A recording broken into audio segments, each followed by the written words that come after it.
சமையல் திருவிழாவின் நண்பர்கள் மற்றும் குடும்பத்தினருக்கு அன்பான வணக்கங்கள். இன்றைக்கி நம்ம சேனலில் கருப்பு கவுனி அரிசியில் பாயாசம் செய்ய போகிறோம். வாங்க இது எப்படி செய்யலாங்கிறத இப்போ நம்ம பார்த்துடலாம். இந்த அரிசி பாயாசம் செய்கிறதுக்கு ஒரு பவுலில் கருப்பு கவுனி அரிசி எடுத்துக்க போகிறோம். 150 கிராம் அரிசி எடுத்துக்கோங்க. இல்லை அப்படின்னா மெஷரிங் கப் வச்சுருப்பீங்க இல்லையா, அதில் 250 மில்லி கப்பில் 3/4 கப் நான் அரிசி எடுத்துருக்கிறேன். இல்லை இது ரெண்டுமே இல்லைனாலும் பரவாயில்ல, நம்ம வீட்டில் இருக்கிற ஒரு சின்ன கிண்ணமோ இல்லை டம்ளர்லேயோ எடுத்துக்கோங்க. ஒரு டம்ளர் அரிசிக்கு 4 டம்ளர் தண்ணி ஊற்றி வேக வைக்க போகிறோம். இப்போ எடுத்த அரிசியை ஒரு பவுலில் மாற்றிட்டு 2-3 தடவை நல்லா கழுவி எடுத்துக்கோங்க. ஏன்னா இதில் சின்ன சின்ன மண் தூசி இருக்க நிறைய சான்சஸ் இருக்குது. அது எல்லாத்தையும் கழுவி எடுத்துடலாம். கருப்பு கவுனி அரிசியிலேயே ரெசிபீஸ் நம்ம சேனலில் போட்டிருக்கோம். அந்த வீடியோவோட லிங்க் எல்லாமே நான் அந்த டிஸ்கிரிப்ஷன் பாக்ஸில் கொடுக்குறேன். பார்க்காதவங்க அந்த வீடியோஸையும் பாருங்கள். நல்லா கழுவி எடுத்ததுக்கப்புறமா வெந்நீர் ஊற்றி நான் ஊற வச்சுருக்கிறேங்க. அரை மணி நேரத்துலேருந்து 1 மணி நேரம் வரைக்கும் நம்ம ஊற வைக்கலாம், நம்மளுக்கு இருக்கிற நேரத்தை பொறுத்து. நீங்கள் ரொம்ப நேரம் ஊற வச்சிங்க அப்படின்னா அரிசி நல்லா ஊறி ஈஸியாக வெந்து வந்துடும். ஸோ நம்மளுக்கு கேஸ் செலவு கம்மியாக இருக்கும். நான் இன்றைக்கி 1/2 அன் ஹவர் தாங்க ஊற வச்சுருக்கிறேன். இந்த அரிசி நல்லா ஊறி ரெடியாக இருக்குது. ஊற வச்ச தண்ணியை நம்ம ஒரு டம்ளரில் மாற்றிக்கலாம். அதை நம்ம வேக வைக்கும் போது இந்த தண்ணியை தான் நம்ம ஃபஸ்ட்டு அதில் சேர்த்துக்கணும். நான் இன்றைக்கி குக்கரில் வேக வச்சு எடுக்க போகிறேன். ஊற வச்சுருந்த அரிசி ப்ளஸ் அதோட 4 டம்ளர் தண்ணி. முதல் டம்ளர் தண்ணி நம்ம ஊற வச்சுருப்போம் இல்லையா, அதையே நீங்கள் எடுத்துக்கோங்க.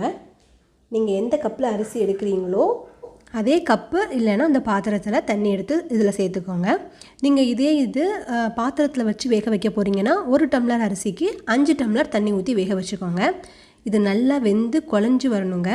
வெந்ததுக்கப்புறம் அரிசியாக தெரியக்கூடாது, நல்லா மசிஞ்சு கிடைக்கணும். அப்படின்னா தான் பாயசம் குடிக்கும்போது நல்லாயிருக்கும். அப்புறம் இந்த கருப்பு கவுனி அரிசியோட இயல்பே பார்த்திங்கன்னா நல்லா வெந்ததுக்கப்புறமா கொஞ்சம் ஸ்டிக்கியாக இருக்கும், அதாவது பிசு பிசுன்னு தான் இருக்கும். ஸோ இது ஸ்வீட் செய்கிறதுக்கு, இந்த மாதிரி பாயாசம் பொங்கல்லாம் செய்கிறதுக்கு இந்த அரிசி ரொம்பவே நல்லா இருக்குங்க. அவ்வளோதான். இப்போ ஸ்டவ் ஆன் பண்ணி குக்கர் அடுப்பில் வச்சிடலாம். ஃப்ளேம் லோ டு மீடியமில் தான் இருக்கணும். நான் இன்றைக்கி 10 விசில் வரைக்கும் வேக வச்சு எடுத்துக்க போகிறேன். ஸோ எனக்கு நல்லா மசிஞ்சு கிடைக்கும். அதே மாதிரி ஒவ்வொருத்தங்க குக்கருமே வேறுபடுங்க. 10 விசில் தான் கணக்கு கிடையாது. உள்ளே இருக்கிற அரிசி நல்லா வெந்து குழஞ்சிருக்கணும்.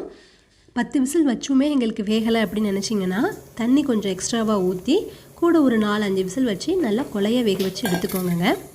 ஸ்டீம் ஃபுல்லாக ரிலீஸ் ஆகட்டுங்க, அது வரைக்கும் அப்படியே இருக்கட்டும். அடுத்ததான் நான் இனிப்புக்கு வெல்லம் எடுத்துருக்கிறேன். வெல்லம் அல்லது நாட்டு சக்கரை ரெண்டுமே யூஸ் பண்ணிக்கலாம்.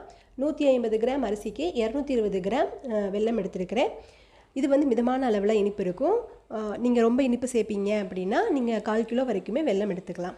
இந்த வெல்லத்தை நல்லா தட்டி நம்ம டேரெக்டாக குழஞ்ச சாதத்தோடையே சேர்த்துக்கலாம். அப்படி சேர்த்தோன்னா கொஞ்சம் மண்ணுக்கல்லாம் இருக்கும் இல்லையா, அதனால நம்ம வடிகட்டி யூஸ் பண்ணுறோங்க. அதனால் பாகு எடுக்கணுங்கிற அவசியம்லாம் கிடையாது.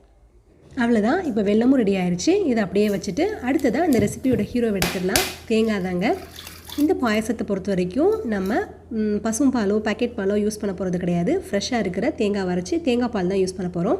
இன்றைக்கி நான் இதில் அரை முடி தேங்காவை குட்டி குட்டி பீசஸாக கட் பண்ணி மிக்ஸி ஜாரில் போட்டு நல்லா அரைச்சி எடுத்துக்க போகிறேன். அரை முடி தேங்காய்ங்கிறது 3லேருந்து 4 தேங்காய் சில் வருங்க.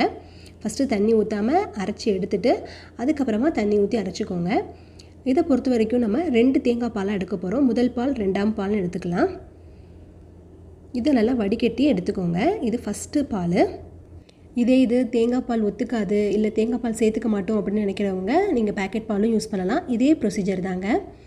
தேங்காய் பால் நல்லா வடித்ததுக்கப்புறமா மிச்சம் இருக்கிற இந்த சக்கையை திரும்பியும் மிக்ஸி ஜாரில் சேர்த்துட்டு 2லேருந்து 3 டம்ளர் தண்ணி சேர்த்து அதையும் நல்லா மையாக அரைச்சி எடுத்துக்கோங்க. அதே மாதிரி அரைச்சதுக்கப்புறம் வடிகட்டி எடுத்துட்டோம் அப்படின்னா இது 2வது தேங்காய் பாலும் ரெடி ஆயிடுச்சுங்க. இந்த மாதிரி நம்ம 2ஆம் பால் எடுத்து வைக்கிறது சில சமயம் நேரம் ஆயிடுச்சுன்னா பாயசம் கொஞ்சம் இறுகின மாதிரி கெட்டியாகும் இல்லையா, அந்த சமயம் இந்த பால் சேர்த்து நல்லா மிக்ஸ் பண்ணிவிட்டு நம்ம சர்வ் பண்ணோம் அப்படின்னா நல்ல ஹெல்த்தியாக இருக்குங்க. நம்ம கிளாஸில் ஊற்றி குடித்தாலும் சரி, இல்லை வாழை இலையில் சர்வ் பண்ணுறோம் அப்படின்னாலுமே எடுத்து சாப்பிட்றதுக்கு கரெக்டான கன்சிஸ்டன்சியில் இருக்கும். அடுத்ததாக ஸ்டீம்லாம் ரிலீஸ் ஆகி அரிசியும் நல்லா வெந்துருச்சு. இப்போ பார்த்திங்கன்னா எனக்கு இதில் தண்ணி இல்லை. இன்கேஸ் உங்களுக்கு தண்ணி இருந்துச்சு அப்படின்னா தண்ணியை மட்டும் ஃபஸ்ட்டு வடித்து எடுத்து வச்சுக்கோங்க. சாதத்தை மட்டும் நல்லா ஒரு மேஷர் வச்சு மசிச்சு விட்டுட்டு அதுக்கப்புறமா நீங்கள் அந்த தண்ணியை இதில் சேர்த்துக்கலாங்க. எனக்கு தண்ணி இல்லாததுனால நம்ம டேரெக்டாக நான் அதை வச்சு நல்லா ஸ்மாஷ் பண்ணி எடுத்துக்கிறேன். நீங்கள் தண்ணியோடு சேர்த்து மசிச்சிட்டிங்க அப்படின்னா சாதம் மசிஞ்சு கிடைக்காது. அதனால் தண்ணி எடுத்து வச்சுட்டு நல்லா மசிச்சு எடுத்துக்கோங்க. நல்லா மசிச்சதுக்கப்புறமா நீங்கள் தண்ணி சேர்த்துக்கோங்க. பார்த்திங்கன்னா உங்களுக்கே தெரியும் சாதம் நல்லா குழஞ்சி வந்திருக்குது. இந்த கன்சிஸ்டன்சியில் இருக்கணுங்க. இதை இப்போ அப்படியே எடுத்து அடுப்பில் வச்சுட்டு ஸ்டவ் ஆன் பண்ணிவிட்டு மிச்சம் இருந்து தண்ணியும் இதில் சேர்த்துக்கோங்க. தண்ணி இருந்துச்சுன்னா அதோட கூடியே ஏற்கனவே வச்சுருந்தோம் இல்லையா வெல்லத்தை கரைச்சி அதையும் இதை ஃபில்டர் பண்ணி சேர்த்துக்கோங்க. சேர்த்துட்டு ஃப்ளேமை லோ டு மீடியமில் வச்சுட்டு நல்லா மிக்ஸ் பண்ணி விடுங்க. இதில் ஒரு 3 ஏலக்காய் எடுத்து நல்லா தட்டி சேர்த்துக்கோங்க. அப்புறம் நகைக்கண்ணில் கொஞ்சோண்டு பச்சை கற்பூரம் எடுத்து பார்த்திங்கன்னா உங்களுக்கு தெரியும் ஒரு துளி தான், அதையும் எடுத்து இதில் சேர்த்து நல்லா மிக்ஸ் பண்ணி விட்டுக்கோங்க. ஸோ நல்லா வாசனையாக இருக்கும் நம்மளுக்கு. இப்போ இது ரெண்டுத்தையும் ஓரளவுக்கு நல்லா மிக்ஸ் பண்ணியாச்சு. ஸ்டவ்வை ஆஃப் பண்ணிவிட்டு இதை தூக்கி கீழே வச்சுருங்க. இது ஓரளவுக்கு நல்லா ஆறணும். ஆறுனதுக்கப்புறமா தான் நம்ம தேங்காய் பால் சேர்க்க போகிறோம். சுட சுட தேங்காய் பால் சேர்த்தோன்னா தெரிஞ்சிரும். அதனால் இது அப்படியே இருக்கட்டும். அடுத்ததாக ஒரு சின்ன வடைச்சட்டியில் நெய் ஊற்றி தேவையான அளவு முந்திரி கொஞ்சம் நல்லா வறுப்பட்டதுக்கப்புறமா திராட்சையும் சாதம் நல்லா வறுத்து எடுத்துட்டு நம்ம நல்லா தனியாக வச்சிடலாம் இல்லையா. அதுவும் இப்போ ஓரளவுக்கு நல்லா ஆறிடுச்சு. அதுக்கப்புறமா நீங்கள் முதல் தேங்காய் பால் சேர்த்து நல்லா மிக்ஸ் பண்ணி விடுங்க. இதோட வாசனையே சூப்பராக இருக்குங்க. இப்போ பாருங்கள் ஓரளவுக்கு கொஞ்சம் திக் கன்சிஸ்டன்சியில் தான் இருக்குது நம்மளுக்கு. ஸோ இதை கொஞ்சம் ஹெல்த்தி ஆக்கிறதுக்கு நம்ம 2ஆம் தேங்காய் பால் எடுத்துருந்தோம் இல்லையா அதையும் இதில் சேர்த்து நல்லா மெதுவாக ஒன்று போல் மிக்ஸ் பண்ணி விட்டுருங்க. இப்போ இதோட கன்சிஸ்டன்சி பார்த்தீங்க அப்படின்னா நம்ம ஸ்பூனில் எடுத்து சாப்பிட்ற மாதிரியும் இருக்குங்க. குடிக்கிறதுக்குமே கரெக்டான கன்சிஸ்டன்சியில் தான் இருக்கும். இப்போ இதில் நம்ம வறுத்து வச்சுருந்த முந்திரி திராட்சையும் சேர்த்துட்டு ஒரு கிளாஸ்லேயோ இல்லைனா ஒரு பவுல்லையோ கூட சர்வ் பண்ணலாம். ரொம்ப ரொம்ப டேஸ்ட்டான அதே சமயம் ஹெல்த்தியான ரெசிபியும் கூட. ஸோ நீங்களும் வீட்டில் மறக்காமல் இதை ட்ரை பண்ணி பாருங்கள். ட்ரை பண்ணி பார்த்துட்டு எப்படி இருந்ததுங்கிறத கமெண்ட் செக்ஷனில் சொல்லுங்கள். உங்களுக்கு இந்த ரெசிபி பிடிச்சிருந்துச்சுன்னா லைக் பண்ணுங்கள். மறக்காமல் உங்கள் ஃப்ரெண்ட்ஸ் அண்ட் ஃபேமிலிஸ் கூட ஷேர் பண்ணிக்கோங்க. கடைசியாக சர்வ் பண்ணுறதுக்கு முன்னாடி கொஞ்சமாக தேங்காய் பூ போட்டு சர்வ் பண்ணிங்கன்னா இன்னுமே நல்லா டேஸ்ட்டாக இருக்குங்க.